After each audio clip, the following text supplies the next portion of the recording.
Hi, everybody. Um, I want to cover. I want to cover the recent Vanity Fair article talking about the Snydercut movement, the film, and the behind-the-scenes saga, and basically, the state of affairs, so to speak. There's specific things I want to cover. It's really the arts and its connection to artists and its connection to the audience on a emotional meta kind of level.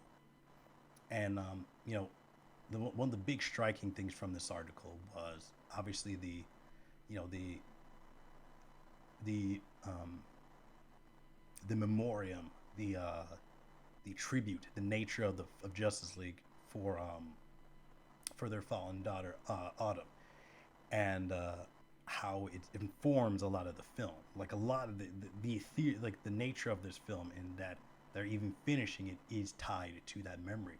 So as people know, the Snyder stepped away during the in the midst of the turbulent behind the scenes drama of Warner Brothers, and then this tragedy struck the family, which forever altered things and altered not only their relationship with Warner, but Justice League, but just it really alters everything from a familial standpoint. It alters things. Anyone who's dealt with it or knows people who have knows what how striking a death in the family can be. Um, so you know, with this film, obviously it's dedicated to her. Obviously, it says here in quote, at the end of the film, it says for Autumn. Quoted by Snyder in the editing suite, and he's talking about how without her, this absolutely would not have happened, and how the two are. It's when real life and when real personal life collides with artistic professional life, and how the two are intrinsically tied, and it's when we work on a project, when an artist works on a project, be a musician, comic artist, or painter, um, when a traumatic event happens, you know kind of it strikes the work they're working on. Sometimes they step away, sometimes they you know you know throw it away, sometimes they just stop, or sometimes they go into a furious frenzy finishing or radically altering it. And it's a clear before and after, and it marks where you are. It marks your particular period of how you see the world at large, and it marks where you are now. And I think that's definitely been the case with the Snyder family. And the finishing of it it's a very therapeutic thing. It is a processing of the emotions and where you are. The article covers the history of the family, and how Autumn came to the family, and Zach reminiscing about her, and their connection via being a fan of superheroes, aliens, and stuff like that. And being a writer herself, that kind of thing, or going to college at Sarah Lawrence to be a writer. Um, and again, going on the nature of the arts, there's like a story that Prince, because Prince was known to give musical instruments away, and he gave one to, I think, to his nephew or someone. He gave him one of his guitars, and he's like, speak through the music. And so whenever you're down or you're hurt, go to the music. It's therapy. It's release. It's everything. It's like the music will save you, and so that kind of thing. And for Autumn, clearly, it's the writing. Um, right. She was going through it heavy. Um, Depression is something that affects a lot of people in various different ways, different levels, and it can be real heavy. And it's it's a heavy deal. Um, he reminisces about the hard times she's kind of looking back on the things she was kind of going through and her feeling. And when you're trying to remind the ones you care about that they have value, and sometimes it's hard to understand or to accept that someone sees you as valuable when you're not happy with yourself or where you're at. It's very hard to take that in, take that on oneself, and so it's a hard that's the kind of numbing power depression has. It kind of dulls your ability to see value in yourself, much less vocalize it. And the arts, writing was her outlet to channel things that puts form to what's being felt. Sci-fi is very popular. Sci-fi is historically known for that. People use sci-fi, fantasy, metaphor, parable, all these things.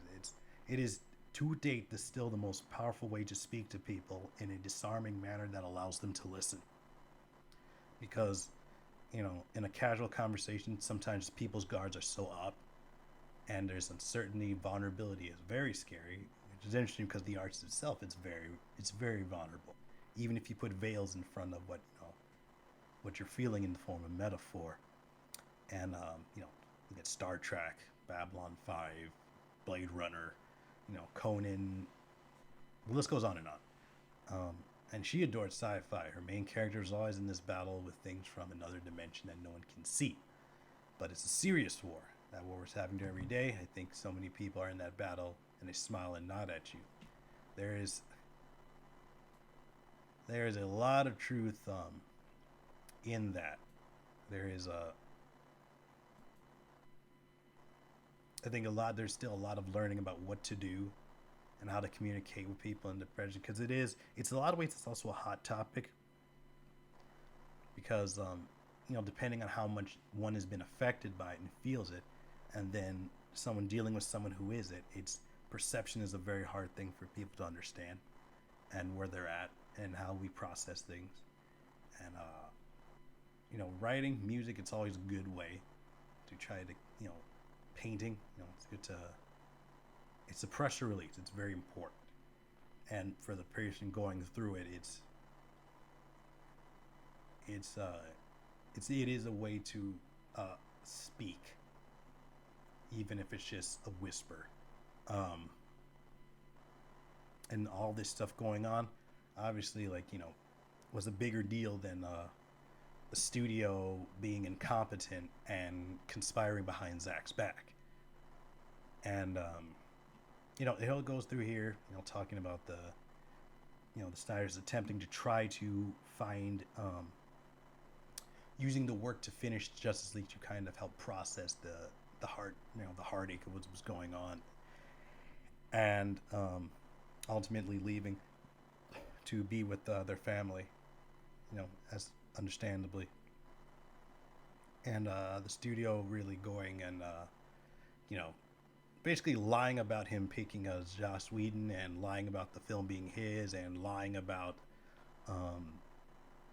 that this is true to his vision and that everything is just fine. It's a lot of lies from the corporate end of things, and it covers a lot about the family going to build themselves back up, and the fallout from Batman v Superman, and that ricocheted and really affected WB's confidence, and it shook everybody, and it instead of them being steadfast, WB, that is, they buckled and they compromised, and they did whatever they could, being Kevin Sugiura, Toby Emmerich, to put out a half-done film to get their AT&T bonus checks during the merger, because they didn't know if they're going to be with WB come 2018. It just talks about all the heavy stuff, but you can read that stuff. On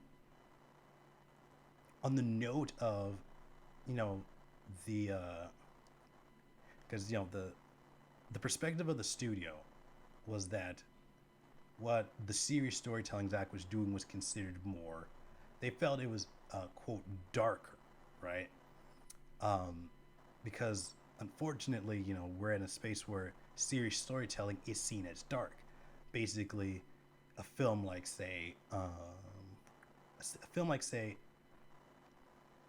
a film like say Batman Begins, right? That's considered a serious movie.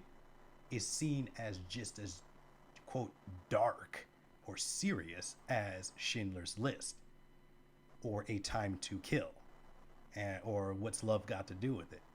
Clearly, that is not the case. Clearly, that's not true. But you have frightened, uncreative people in an executive position, unfortunately, not supporting their artist who was getting very solid financial returns and building a universe that was really starting to bear fruits. It has quotes from people like Diane Nelson, John Berg, and and just all sorts of like different people at the time. Nothing from Jeff Johns or Josh Whedon, naturally, as they're in hiding. Talking about his casting, having a good role, and like still being a foundation used today.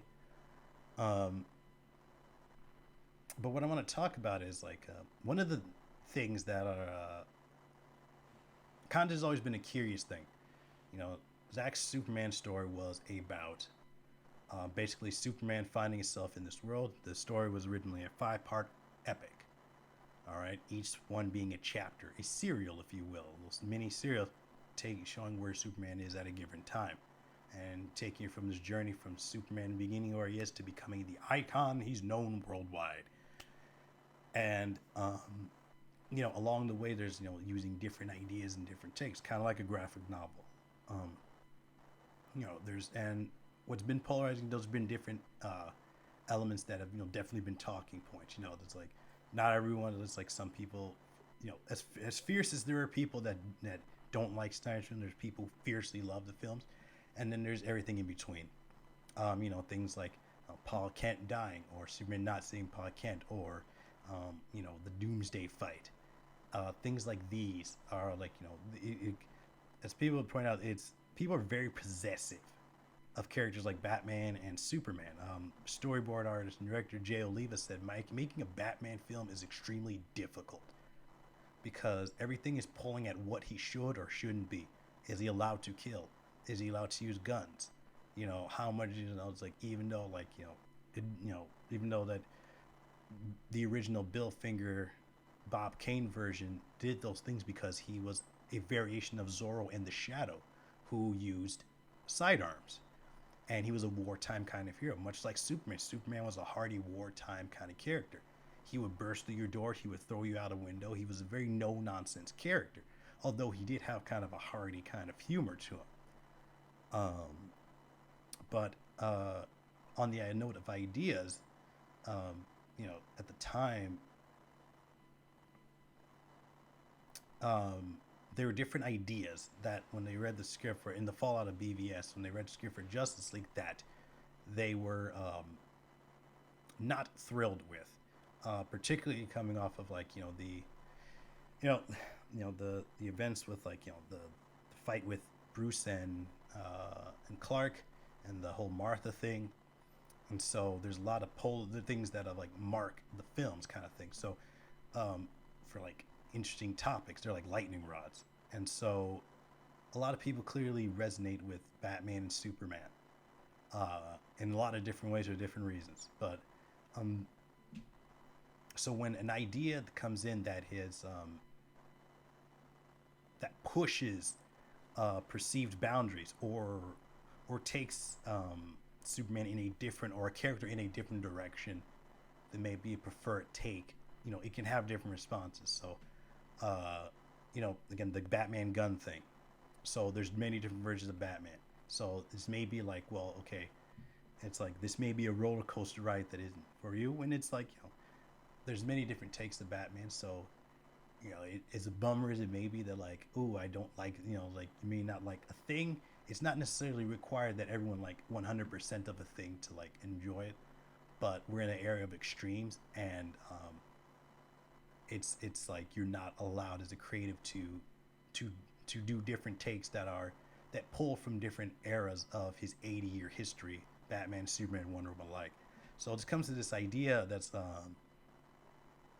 been going on here. That's one of the interesting things in the article is it talks about some ideas that were nixed for Justice League. So it nixed some more sweeping notes for Justice League, like adding a romance between Ben Affleck's Bruce Wayne and Amy Adams' Lois Lane, who was mourning in Superman's death in the previous film.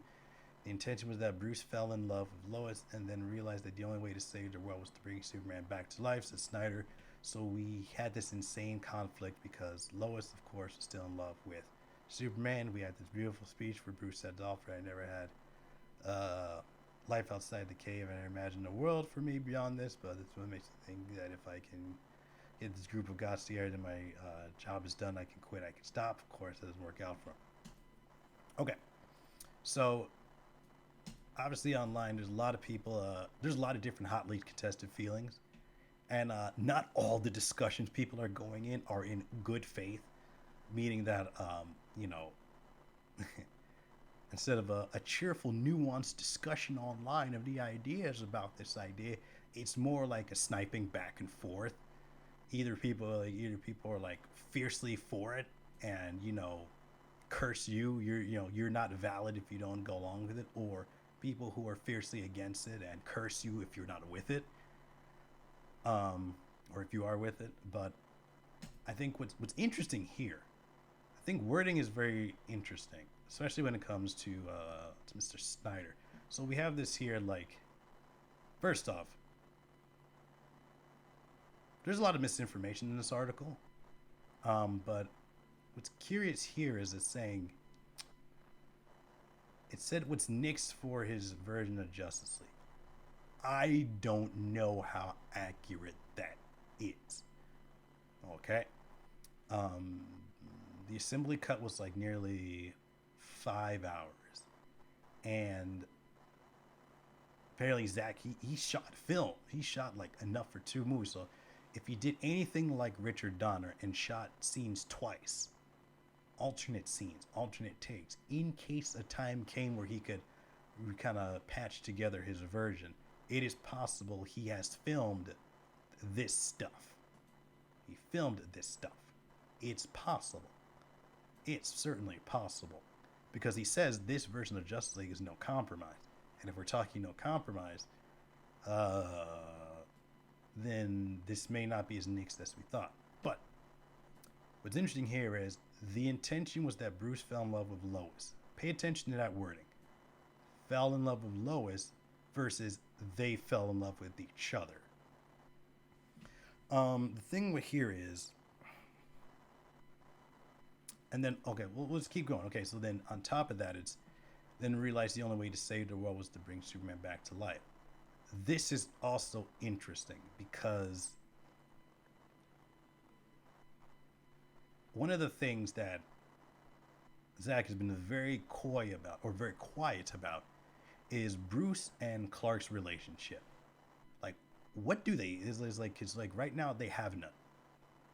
They talked for I guess a total of maybe 5 minutes post the fight in Batman v Superman, before Lois stopped the thing, right? And it was all business, because I mean, you have to remember, this guy is basically complicit. Not even basically, he is complicit in facilitating the kidnapping of Lois Lane, Martha, and the death of Superman in that order. Like he was completely out of pocket. He was a villain. He was objectively a bad man. He was abusing his power in Gotham.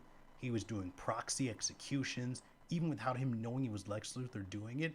Some of those had to have been real for Lex Luthor to catch on what was going on.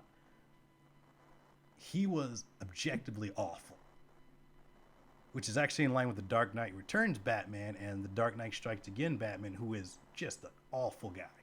Like, just the side note, if you've read the Dark Knight Strikes Again, and I implore you to, because I don't want to be the only one to suffer through that, it really colors the Dark Knight Returns in kind of an awful way. Like Bruce is just like a vile man. Like it is, and the fact that like according to according to Frank Miller, The Dark Knight Returns, The Dark Knight Strikes Again, and All Star Batman and Robin are all in the same world, including Batman Year One. You read that all together, it really paints him as just this deranged villain.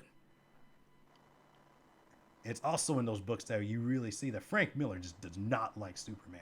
I haven't read his like Superman run that he did, a Superman comic of, but it's like I'd be very curious how he treats Superman. But he basically is like, because he seems to really like rail against like the like Silver Age corporate Superman kind of tool of the government thing that is so far away from Schuster and Siegel's champion of the press. It's sad, but yeah, and so he's done these things, and like the theme that's been stated for Batman is his redemption arc.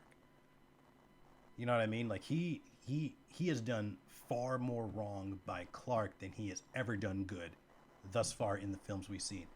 And I don't know in the succeeding Justice Leagues if he does any better by Clark. You know what I mean? So the intentions of this here thing, the only way to bring it back to save the world, how does Clark feel about this lunatic bringing him back, using him like he's a tool? You know, it could be read that way because again, this is extremely broad. It's direct. It's an oversimplification of what's going on. You know what I mean? Only to, let's say the world, like, you know, it's like, what does he feel? What does Clark and Superman, do they even like each other? Would it be an antagonistic relationship? Why would Clark, what reason has Bruce given Clark to trust him in Justice League 2 to protect Lois, and then Darkseid kills her? Why would he trust her? I mean, trust him. So notice the wording here is Bruce focused, not Lois focused. So it could be seen as an unrequited thing, if you will. Like he's chasing, but he's seeing that the love he has for her is so strong that he never even had a chance with her. Not on Bruce's best day, which would actually be a cool anti-Bat God thing, where like they had, oh, Bruce gets all the lays. It was like, you know, it'd be nice to see him turn down for a change to show that maybe his charms doesn't work. It would actually be better to see Batman with Diana, because the chemistry set up in Batman is it's so good. It's a shame that it's not being followed up on. But, you know, I guess c'est la vie, I suppose. But, you know, it's... So this idea, this conflict... Now, what, that he's basically chasing her. And she, you know, because she still cares for Superman. You know, obviously there's been a lot of debate online. You know, people like to say, well, you know what happens between people, you know, it happens in grief and stuff, it's real life. Well, you know, when it doesn't happen, that's also real life. I know people are fiercely they're very fiercely protective of Zach and what he's been through. So more or less any idea that he puts out, they will go for, even if on its own they don't like. For me, I would have to see this idea played out. It could be done really terribly and really make Superman look like just a doormat film after film. You know, the idea is like, oh man, the guy that almost killed him not only like hooks up with his girl when he's dead and then potentially like gets her pregnant, and then like he's raising this guy's like it really plays into like it's the kind of thing that like writers in DC who are like overly in love with Batman and think like he's basically like write him as basically a god, like impossibly prepared, impossibly competent on things he has no business being. So they would totally write him that way because they think Superman is like, oh, he's just like, you know, the boring Boy Scout, which is really code for untalented writers, which I guess the direct market kind of shows, you know, kind of bears true. But it's very interesting, the wording here.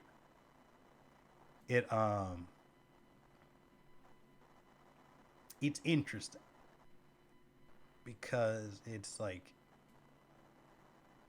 it's really phrased as one-sided. It's not phrased as other-sided. That's what's very curious. I can see where people would maybe not be into this idea. I can definitely understand that because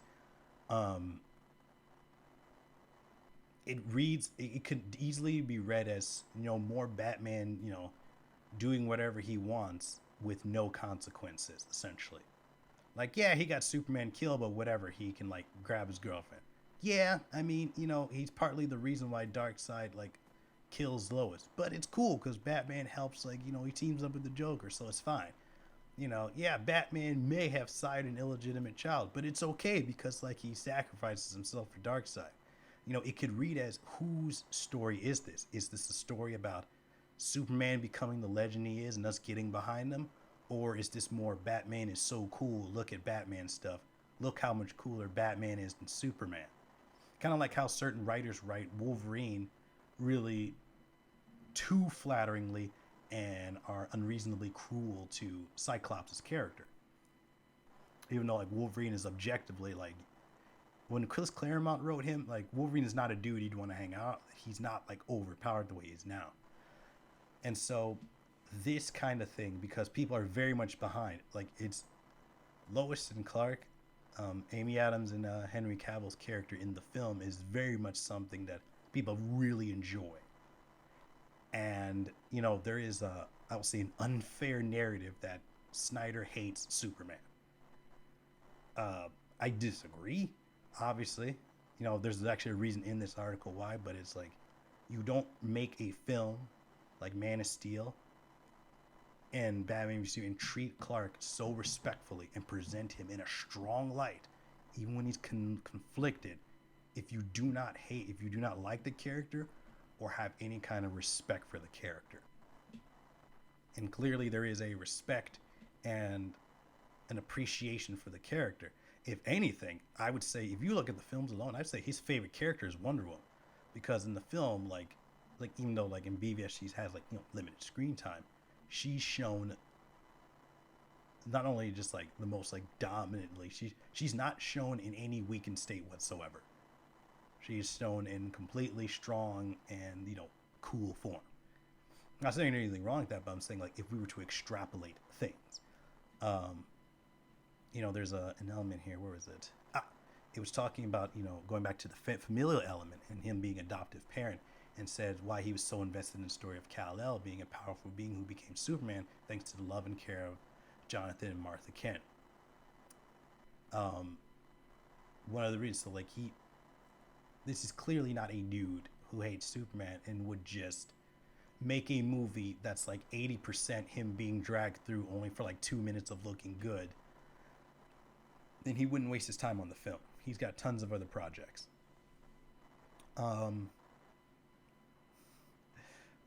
This it's gonna be fascinating when the film comes out. What they say about this lightning rod right here.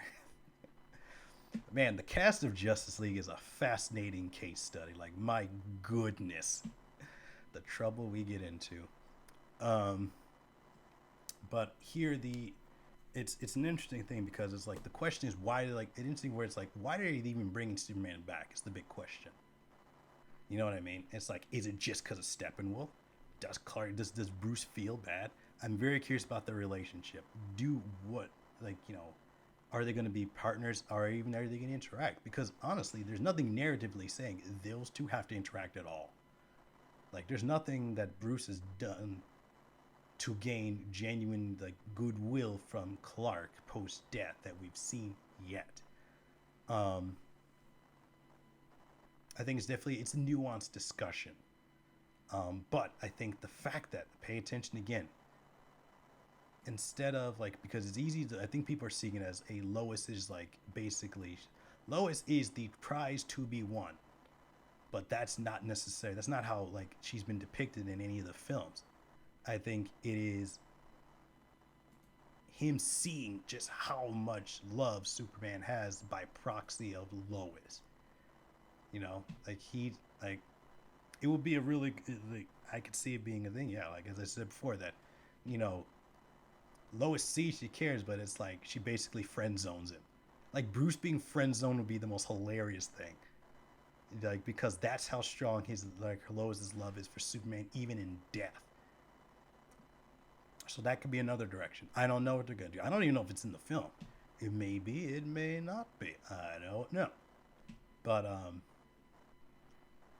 as any film goes, it's like if it's in the film, all we can do as an audience is just like take it as it goes. And again, like Zach won't begrudge anyone if they don't dig that element. Like that's because he's a reasonable human being. Um, and here's some more photos. Obviously the dead, the league. Um, but yeah, it's a fascinating article. Sadly, they don't talk about like media, hypocrisy. It still leans on that Axis media thread of like the majority of the Snyder fans have been toxic and belligerent, and the poor, defenseless, sweet little Axis media people have done nothing wrong. They haven't said anything mean spirited or cruel. They didn't celebrate when a family member died because they didn't like Zach's version and they thought Josh Whedon, who had already been denounced by his wife, for the bad things, he's coming in to bring us the smiles and the McDonald's, you know. Um, it's a half decent article. It's good for Deborah and Zach's revelations and the nice details behind the scenes. Um, that's really about it.